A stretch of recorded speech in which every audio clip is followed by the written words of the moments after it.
بسم اللہ الرحمن الرحیم۔ السلام علیکم میرے بہن بھائیوں، کیسے ہیں آپ سب؟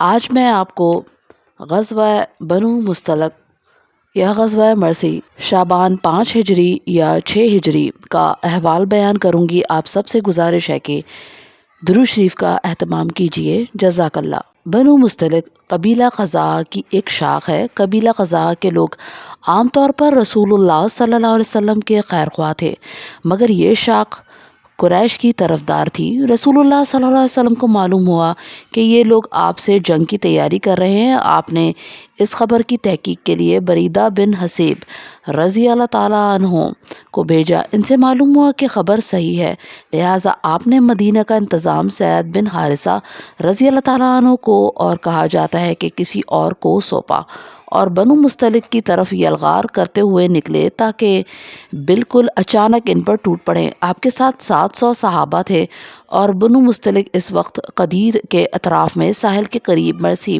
نامی ایک چشمے پر پڑاؤ ڈالے ہوئے تھے۔ آپ صلی اللہ علیہ وسلم نے اس حال میں چھاپا مارا کہ وہ غافل تھے، بعض کو قتل کیا، عورتوں بچوں کو قید کیا اور مال مویشی پر قبضہ کر لیا۔ اس وقت شعبان 5 ہجری اور کہا جاتا ہے کہ 6 ہجری کی 2 راتیں گزر چکی تھیں۔ قیدیوں میں بنو مستلق کے رئیس حارث بن زرار کی صاحبزادی جویریہ بھی تھیں۔ مدینہ آ کر ان کے اسلام لانے پر نبی صلی اللہ علیہ وسلم نے انہیں آزاد کر کے ان سے شادی کر لی۔ اس پر صحابہ کرام نے بنو مستلق کے 100 گھرانے جو مسلمان ہو چکے تھے آزاد کر دیے اور کہا کہ یہ رسول اللہ صلی اللہ علیہ وسلم کے سسرال کے لوگ ہیں، لہٰذا حضرت جویریہ رضی اللہ تعالیٰ عنہ اپنی قوم کے لیے نہایت عظیم برکت والی خاتون ثابت ہوئیں۔ یہ ہے غزوہ بنو مستلق کے مختصر روداد۔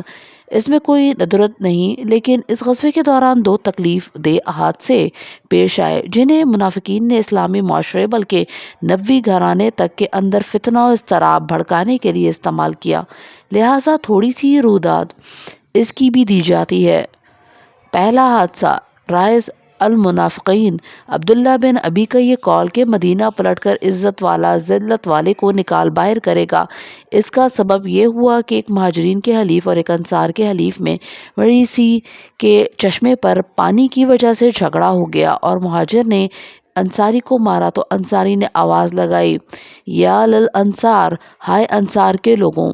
اس پر مہاجر نے آواز لگائی، یا للمہاجرین، ہائے مہاجروں، اور یہ سن کر طرفین کے کچھ لوگ جمع ہو گئے، لیکن رسول اللہ صلی اللہ علیہ وسلم نے سبقت کی اور فرمایا، میں تمہارے اندر موجود ہوں اور جاہلیت کی پکار پکاری جاتی ہے، اسے چھوڑ دو، یہ بدبودار ہے۔ چنانچہ لوگ اپنے رشد کی طرف پلٹ آئے اور واپس ہو گئے۔ اس غزوے میں منافقین کی ایک جماعت بھی ہمراہ تھی جو اس سے پہلے نہیں نکلی تھی۔ ان کے ساتھ ان کا سردار عبداللہ بن ابی بھی تھا۔ اس سے خبر ہوئی تو غصے سے بھڑک اٹھا اور کہنے لگا، اچھا تو انہوں نے یہ حرکت کی ہے، یہ ہمارے ہی علاقے میں ہمارے حریف اور مد مقابل ہو گئے۔ ہمارے اور قریش کے ان کنگلوں کی مثال تو وہی ٹھہری جو پہلوں نے کہی ہے کہ اپنے کتے کو پال پوس کر موٹا کرو اور وہ تم ہی کو کاٹ کھائے۔ سنو واللہ، اب ہم مدینہ واپس ہوئے تو ہم میں سے عزت والا ذلت والے کو نکال باہر کرے گا۔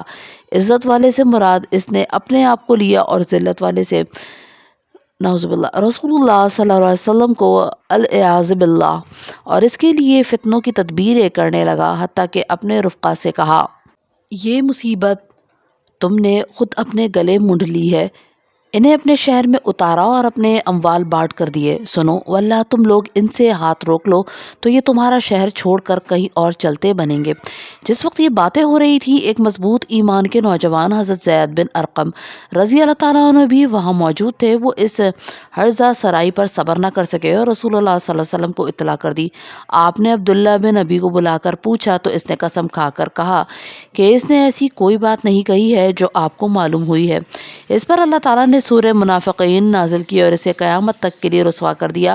اس منافق کے صاحبزادے جن کا نام بھی عبداللہ تھا خالص مومن تھے۔ انہیں علم ہوا تو تلوار سود کر مدینے کی گزرگاہ پر کھڑے ہو کر اپنے باپ منافقوں کے سردار سے کہا کہ واللہ، جب تک رسول اللہ صلی اللہ علیہ وسلم اجازت نہ دیں تم یہاں سے آگے نہیں بڑھ سکتے، کیونکہ وہ عزیز ہیں اور تم ذلیل ہو۔ رسول اللہ صلی اللہ علیہ وسلم کو اس کا علم ہوا تو آپ نے کہلوا بھیجا کہ اجازت دے دو۔ چنانچہ انہوں نے راستہ چھوڑ دیا اور اس حکمت سے یہ فتنہ فرو ہوا۔ واقعہ فقہ: یہ واقعہ اس طرح ہے کہ نبی کریم صلی اللہ علیہ وسلم نے اسی غزوے سے واپسی میں مدینے کے قریب ایک جگہ پڑاؤ ڈالا، پھر رات ہی میں کوچ کا اعلان کر دیا۔ حضرت عائشہ صدیقہ رضی اللہ تعالیٰ عنہ بھی آپ کے ہمراہ تھی۔ وہ ضرورت کے لیے نکلی اور واپس آ کر سینہ ٹٹولا تو ہار غائب تھا، لہٰذا جہاں غائب ہوا تھا وہیں تلاش کرنے واپس گئیں اور پا بھی لیا، لیکن اس دوران لشکر کوچ کر گیا اور آپ کا ہودج بھی یہ سمجھتے ہوئے اونٹ پر لاد دیا گیا کہ آپ اس میں موجود ہیں۔ چونکہ ہودج اٹھانے والی ایک جماعت تھی اور حضرت عائشہ صدیقہ رضی اللہ تعالیٰ عنہ ابھی ہلکی پھلکی تھی، اس لیے ہودج کے ہلکے پن پر یہ لوگ نہ چونکے۔ حضرت عائشہ صدیقہ رضی اللہ تعالیٰ عنہ واپس آئیں تو وہاں کوئی نہ تھا، لہٰذا وہ وہیں بیٹھ گئیں کہ لوگ انہیں نہ پائیں گے تو پلٹ کر تلاش کرنے آئیں گے۔ پھر ان کی آنکھ لگ گئی اور وہ سو گئیں۔ ادھر ایک صحابی حضرت صفوان بن معطل رضی اللہ تعالیٰ عنہ جو لشکر کے پیچھے رہتے تھے تاکہ اہل لشکر کی گری ہوئی چیز ملے تو اسے اٹھا لیں، وہ مزید آگے بڑھے تو ایک سوئے ہوئے انسان کا ڈھانچہ دیکھا۔ قریب پہنچے تو پہچان گئے کہ حضرت عائشہ صدیقہ رضی اللہ تعالیٰ عنہ ہیں، کیونکہ وہ پردے کا حکم آنے سے پہلے انہیں دیکھ چکے تھے۔ دیکھ کر کہا، ان للہ و ان الیہ راجعون۔ رسول اللہ صلی اللہ علیہ وسلم کی بیوی اس کے سوا کچھ نہ کہا۔ حضرت عائشہ صدیقہ رضی اللہ عنہ ان کی آواز سن کر بیدار ہو گئیں اور دوپٹے سے چہرہ ڈھانک لیا۔ حضرت صفوان رضی اللہ عنہ نے سواری قریب کر کے بٹھائی اور حضرت عائشہ صدیقہ رضی اللہ عنہ اس پر سوار ہو گئیں۔ حضرت صفوان رضی اللہ عنہ سواری کی نکیل تھامے آگے آگے پیدل چلتے ہوئے لشکر میں آ گئے۔ یہ ٹھیک دوپہر کا وقت تھا اور لشکر پڑاؤ ڈال چکا تھا۔ یہ دیکھ کر اللہ کے دشمن عبداللہ بن ابی کو نفاق و حسد کے کرب سے ٹھنڈی سانس لینے کا موقع ملا۔ اس نے جھوٹ اور بہتان کے طور پر دونوں کے خلاف بدکاری کی تہمت تراشی، پھر اس میں رنگ بھرنا، پھیلانا، بڑھانا اور دھیڑنا بننا شروع کیا۔ اس کے ساتھی بھی اس کی بنیاد بنا کر اس کا تقرب حاصل کرنے لگے اور جب مدینہ آئے تو اس کا خوب پروپیگنڈا کیا، یہاں تک کہ معتد اہل ایمان بھی دھوکے میں آ گئے۔ ادھر حضرت عائشہ صدیقہ رضی اللہ تعالیٰ عنہ مدینہ آ کر بیمار پڑ گئیں اور بیماری نے تقریباً 1 مہینہ طول پکڑا۔ اب مدینہ تو تہمت تراشوں کے پروپیگنڈے سے موج مار رہا تھا، لیکن حضرت عائشہ صدیقہ رضی اللہ تعالیٰ عنہ کو کچھ خبر نہ تھی۔ انہیں صرف یہ بات کھٹکتی تھی کہ وہ اپنی بیماری کے دوران رسول اللہ صلی اللہ علیہ وسلم کی جو خاص مہربانی دیکھا کرتی تھیں وہ اب کی بار نہیں دیکھ رہی تھیں۔ آپ صلی اللہ علیہ وسلم آ کر سلام کرتے اور یہ پوچھ کر واپس ہو جاتے کہ یہ کیسی ہیں، بیٹھتے نہ تھے۔ پھر اس پورے عرصے میں آپ خاموش رہے، کوئی بات نہ کی، لیکن جب لمبے عرصے تک وہی نہ آئی تو آپ صلی اللہ علیہ وسلم نے اپنے خاص اصحاب سے مشورہ کیا۔ حضرت علی رضی اللہ تعالیٰ عنہ نے اشاروں میں مشورہ دیا کہ انہیں علیحدہ کر دیں، لیکن حضرت اسامہ رضی اللہ تعالیٰ عنہ وغیرہ نے مشورہ دیا کہ برقرار رکھیں، وہ کھرا سونا ہے۔ اس کے بعد آپ نے منبر پر کھڑے ہو کر اس شخص سے نجات دلانے کی طرف توجہ دلائی جس کی ایذا رسانیاں آپ کے اہل خانہ تک کے بارے میں پہنچ چکی تھیں۔ اشارہ عبداللہ بن ابی کی طرف تھا۔ اس پر اوس کے سردار نے خواہش ظاہر کی کہ اسے قتل کر دیں، لیکن خزرج کے سردار پر حمیت غالب آ گئی کیونکہ عبداللہ بن ابی اسی قبیلے سے تھا۔ نتیجہ یہ ہوا کہ دونوں قبیلے بھڑک اٹھے اور رسول اللہ صلی اللہ علیہ وسلم نے انہیں مشکل سے خاموش کیا۔ ادھر حضرت عائشہ صدیقہ رضی اللہ تعالیٰ عنہ بیماری سے اٹھ چکیں تو رات کو قضائے حاجت کے لیے نکلی۔ ساتھ میں مستہ رضی اللہ تعالیٰ عنہ بھی تھی۔ وہ چادر میں پھسلی تو اپنے بیٹے مستہ رضی اللہ تعالیٰ کو بد دعا دی۔ حضرت عائشہ صدیقہ رضی اللہ تعالیٰ عنہ نے انہیں ٹوکا تو انہوں نے سارا قصہ کہہ سنایا اور بتلایا کہ ان کا بیٹا مستہ بھی یہی بات کہتا ہے۔ حضرت عائشہ صدیقہ رضی اللہ تعالیٰ عنہ نے واپس آ کر رسول اللہ صلی اللہ علیہ وسلم سے اجازت لی اور اپنے والدین کے پاس گئیں، اور جب یقینی طور سے بات کا علم ہو گیا تو رونے لگی اور خوب روئیں۔ 2 راتیں اور 1 دن روتے روتے گزر گئے۔ اس دوران نہ نیند آئی نہ آنسو کی جھڑی رکی۔ انہیں اور ان کے والدین کو محسوس ہوتا تھا کہ روتے روتے کلیجہ شک ہو جائے گا۔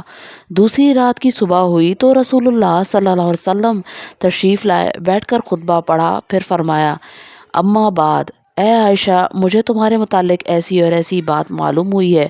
اگر تم پاک ہو تو اللہ تمہاری برات ظاہر کر دے گا اور اگر تم نے کسی گناہ کا ارتکاب کیا ہے تو اللہ سے مغفرت مانگو اور توبہ کرو، کیونکہ بندہ جب اپنے گناہ کا اقرار کر کے اللہ سے توبہ کرتا ہے تو اللہ اس کی توبہ قبول فرماتا ہے۔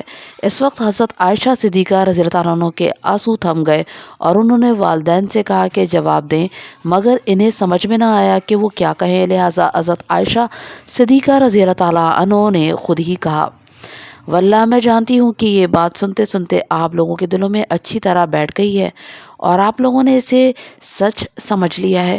اس لیے اب اگر میں یہ کہوں کہ میں پاک ہوں اور اللہ خوب جانتا ہے کہ میں پاک ہوں تو آپ لوگ میری بات سچ نہ مانیں گے، اور اگر میں کسی بات کا اعتراف کر لوں اور اللہ خوب جانتا ہے کہ میں اس سے پاک ہوں تو آپ لوگ صحیح مان لیں گے۔ اس لیے میں اپنے اور آپ لوگوں کے لیے وہی مثال پاتی ہوں جیسے حضرت یوسف علیہ السلام کے والد نے کہا تھا کہ صبر ہی بہتر ہے، اور تم لوگ جو کچھ کہتے ہو اس پر اللہ کی مدد مطلوب ہے۔ اس کے بعد حضرت عائشہ صدیقہ رضی اللہ تعالیٰ عنہ پلٹ کر لیٹ گئیں اور اسی وقت وحی نازل ہوئی۔ جب نزول وحی کی کیفیت ختم ہوئی تو رسول اللہ صلی اللہ علیہ وسلم مسکرا رہے تھے۔ آپ صلی اللہ علیہ وسلم نے پہلی بات جو فرمائی وہ یہ تھی کہ اے عائشہ، اللہ نے تمہیں پاک قرار دیا ہے۔ اس پر ان کی ماں نے کہا، حضور صلی اللہ علیہ وسلم کی طرف اٹھو، شکریہ ادا کرو۔ حضرت عائشہ صدیقہ رضی اللہ تعالیٰ عنہ نے کہا، واللہ میں ان کی طرف نہیں اٹھتی، میں تو صرف اللہ کی تعریف کروں گی۔ اس موقع پر ان کی بارات کے سلسلے میں اللہ تعالیٰ نے جو آیت نازل کی وہ سورہ نور کی 10 آیات ہیں، جو کہ ان الذین جاؤوا بالافق عصبۃ سے شروع ہو کر 20ویں آیت ولولا فضل اللہ علیکم ورحمتہ وان اللہ رؤوف الرحیم پر ختم ہوتی ہے۔ اس کے بعد رسول اللہ صلی اللہ علیہ وسلم صحابہ کرام رضی اللہ تعالیٰ عنہ کے پاس تشریف لائے اور انہیں خطبہ دیا، اور برات کے سلسلے میں اللہ نے جو یہ آیت نازل فرمائی تھی ان کی تلاوت کی۔ اس کے بعد سے ممبر سے اتر کر خالص مومنین میں سے 2 مردوں اور 1 عورت کے متعلق حکم دیا اور انہیں 80 کوڑے مارے گئے، اور یہ تھے حضرت حسان بن ثابت، مستہ بن ساسا اور حمنہ بنت حشش۔ ان کے قدم پھسل گئے تھے اور انہوں نے بھی تہمت تراشی میں حصہ لیا تھا۔ باقی رہا اس جھوٹ کا پیشوا عبداللہ بن ابی اور اس کے رفقا، تو انہیں اس دنیا میں سزا نہ دی گئی، لیکن وہ قیامت کے روز اللہ کے حضور کھڑے ہوں گے جہاں نہ مال کام آئے گا نہ اولاد، صرف وہ کامیاب ہوں گے جو اللہ کے پاس قلب سلیم لے کر جائیں گے۔ صلی اللہ علیہ وآلہ وسلم۔